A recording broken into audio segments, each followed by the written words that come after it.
Good afternoon, everybody. Anthony Aniano here from RotoBaller Radio and rotoballer.com with your fantasy baseball waiver wire for Week 16. The week beginning Monday, July 8th. Full disclosure, recording this early in the day before the action on Friday, July 7th. So all stats are up to July 4th. So obviously things can change between now and what the action that happens this weekend's promotions, demotions, whatever it may be.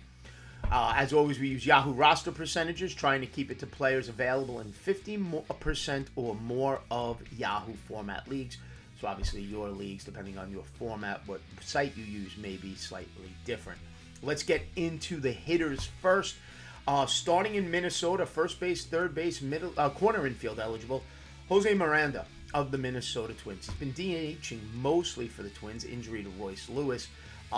Even though Miranda was playing even more than that, has opened up even more playing time for him, and somebody I'll mention in a few minutes. Miranda, 38% rostered in Yahoo, makes him 62% available. Over the last 2 weeks, Jose Miranda is hitting .463 with 13 RBIs and 9 runs scored. On the season, hitting usually 4th or 5th now in that Twin lineup, he's hitting .312, which in a league now with about 5 or 6 players total, hitting over 300, that plays. With an on-base percentage of .354, sufficient enough power with 8 home runs, 40 RBIs, 32 runs scored, an OPS on the season of .859. I always pay extra close attention to any OPS over 800. Doesn't strike out, love that even more, less than 14% of the time at 13.8. At number 2, take a look in Baltimore, the team with first place in the AL East at the moment of this recording, and with a farm system still producing talent, Heston Kjerstad of the Baltimore Orioles. He was up, he went back down, now he's up and he's getting some playing time. He's DH'd 4 out of the last 7 days for the Baltimore Orioles. He's 40% rostered on Yahoo, makes him 60% available, okay? On the season at the Major League level, he's hitting .263. He is hitting .333, though, over his last 8 games. He's got 2 homers, 8 RBIs, 3 runs scored, doesn't really run.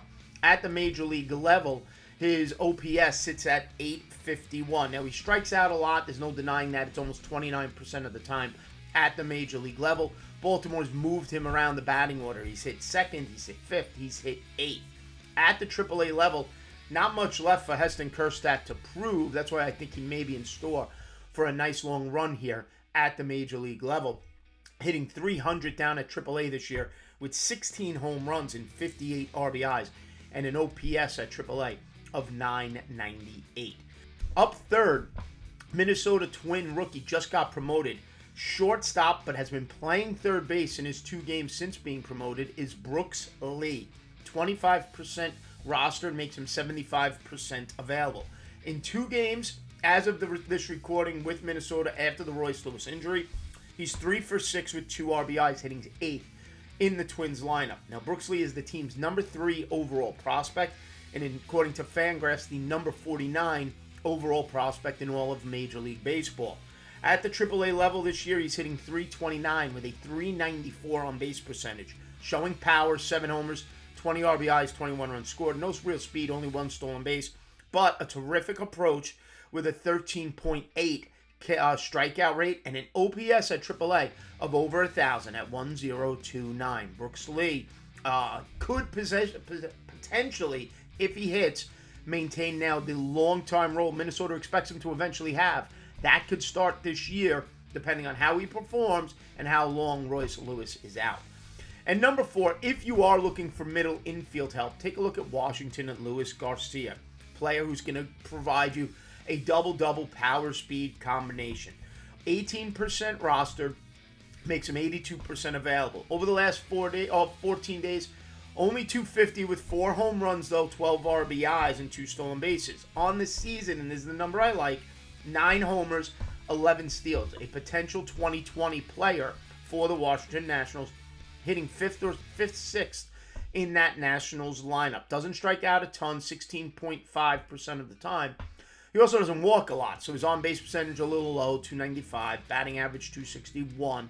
Not outstanding, not game-changing, but enough power-speed combo that if you're in need at middle infield help, Luis Garcia of the Nationals is available in most formats.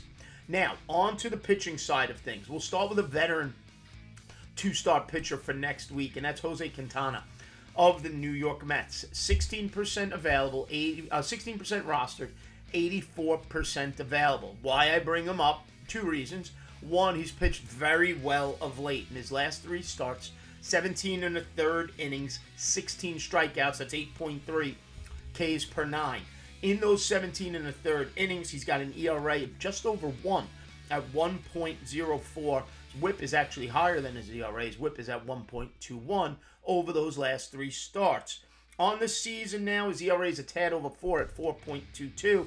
And the strikeout rate on the season isn't great. It's better over those last 3 games.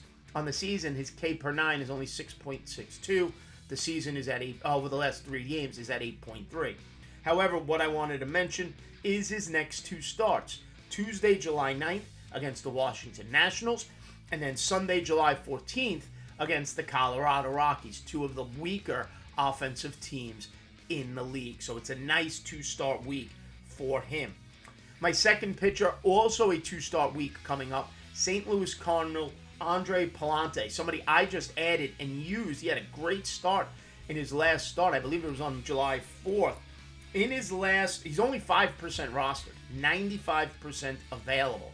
And when you break them down 2 weeks, month, season, you love what we'll see. So we'll go from the season down to the 2 weeks on Palante. On the season, 36 strikeouts, 45 innings pitched, 7.2 Ks per 9, and an ERA of 4.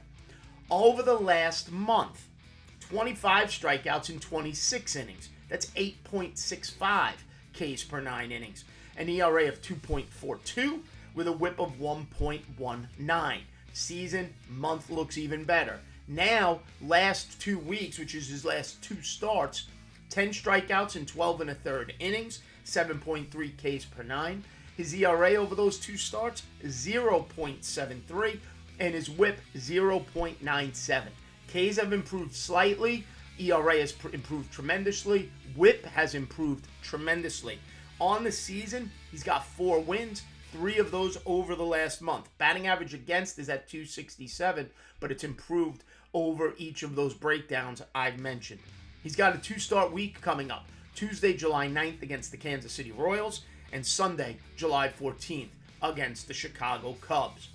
2 other pitchers I wanted to mention here today. Chicago White Sox youngster Drew Thorpe.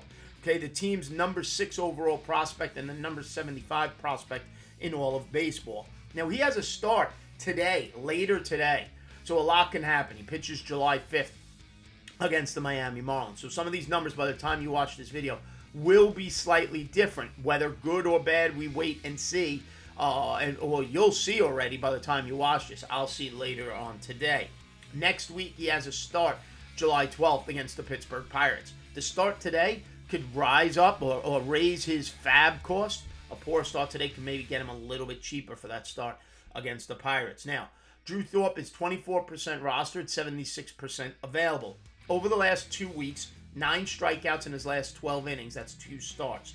Not great, 6.75 Ks per 9. In fact, on the season, his strikeouts per 9 are only at 5.75. He's had 4 starts this season, pitching 20 and a third innings. 1 was awful. His second start was awful. His first start was very good. His last 2 were very good. 1 bad start is causing an ERA of 4.43 on the season. However, in those last 2 starts, that ERA is 1.50. The whip is 0.75. And he's actually picked up a win in both of those starts. Not easy to do when you're pitching for the Chicago White Sox. He's got the best batting average against of any of the pitchers I'll mention today. Opposing hitters are only hitting a minuscule 173, and that's one of the numbers that caught my eye. When you compare Palante at 267 on the season, Quintana at 253, all right, Drew Thorpe at 173. Now, the strikeout rate over the last 2 starts is at 6.75 Ks per 9. On the season, it's less. However, throughout his minor league career, Drew Thorpe has been a 10 or more strikeout per 9 pitcher. I do think the Ks will eventually come as the season progresses. And my final pitcher to add, another New York Met, Christian Scott. He was added in almost every league when he was first promoted. Mets sent him down to the minors not because of a performance indicator, but more just to preserve innings. When he was down in the minors, he didn't pitch much. He came up and he got the start the other day. He went 5 2/3, gave up only had 2 strikeouts, gave up 4 runs. Wasn't a great start. Watched the game myself. There's the Met hat. Watched the game myself. The truth of the matter is, Mets management kept him in a couple of batters too long. His last batter hit a 3-run home run. He should have been already out of the game. I was watching it. You saw him tiring because of the fact he wasn't used frequently down in the minors in an attempt to rest his arm. Now, Christian Scott on the season at the major league level, 27 strikeouts and 33 1/3 with an ERA of 4.3. This is the Mets' number 1 prospect in all of their farm system. It is, according to Fangraphs, the number 47 overall prospect in all of baseball. Even though he's had some struggle, the ERA on the season now at 4.32, opposing hitters are only hitting 236 against him. His next scheduled start, Saturday, July 13th, against the Colorado Rockies. Okay? Let's recap. My hitters to add for Week 16 of the fantasy baseball season. Number 1, Jose Miranda of Minnesota Twins. Number 2, Heston Kjerstad, Baltimore Orioles. Number 3, Brooks Lee, Minnesota Twins. And number 4, Luis Garcia, Washington Nationals. On the pitching side, for Week 16's waiver wire, number 1, Jose Quintana. Number 2, Andre Palante, St. Louis Cardinals. Number 3, Drew Thorpe of the Chicago White Sox. And number 4, Christian Scott of the New York Mets. Folks, don't forget to head over to rotoballer.com right now. Sign up for any of our premium package. Baseball for the rest of the way, your upcoming football season, NASCAR, PGA, whatever it is you want, season-long or DFS formats, sports betting included. Head over to rotoballer.com. Use the promotional code ACES and save at checkout. Like and subscribe right here to the RotoBaller YouTube channel. Download the RotoBaller app. It is free, so take advantage of that. And give me a follow on Twitter or X at Aniano Fantasy. As always, thanks for watching. We'll see you next time right here on RotoBaller Radio.